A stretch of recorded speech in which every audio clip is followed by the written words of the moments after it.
Hello అండి అందరికీ. ఇది ఒక చిన్ని మినీ వ్లాగ్. సో, నిన్న కొంచెం పని మీద బయటికి వెళ్ళానండి. ఆటోలో వెళ్ళి ఆటోలో వచ్చాను. సో, నార్మల్‌గా మీతో షేర్ చేసుకోవాలనిపించి వీడియో అనేది తీశాను. సో, నిన్న కొన్ని పని మీద బయటికెళ్ళాను. కొన్ని సరుకులు తెచ్చాననమాట ఇంట్లో.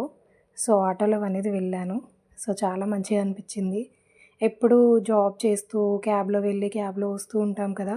సో, అలా బయట వెళ్తే మంచిగా అనిపిస్తుందనమాట. సో, ఫ్రూట్స్ అవి ఇవి తీసుకున్నాను. చెరుకు రసం తీసుకున్నాను. ఆ అన్నకి ఒక గడ్డ ఇవ్వండి అన్న నాకనంటే నాకు చాలా ఇష్టం అంటే ఇచ్చారనమాట. చిన్న చిన్న మన మిడిల్ క్లాస్ దాంట్లో చిన్న చిన్నవి కూడా చాలా ఎమోషన్స్ మంచిగా అనిపిస్తూ ఉంటాయి. సో, ఇది అలా నార్మల్‌గా వీడియో తీశానండి. సో, చాలా మంచిగా అనిపించింది పీస్‌ఫుల్‌గా. బయట ఎన్వైర్న్‌మెంట్ కూడా మంచిగా ఉండే చాలా. అండ్ అటునుంచి అటే షాప్‌కి వెళ్ళాను. ఇంట్లో కొన్ని సరుకులుంటే తెచ్చాననమాట. సో, ఇవి ఆ సరుకులనేవి. మన మిడిల్ క్లాస్ వాళ్ళకి అంతే కదండీ! కిలో కిలో తెచ్చుకోవాలి. సో, వీడియో నచ్చితే లైక్ చేయండి. Thank you. బాయ్.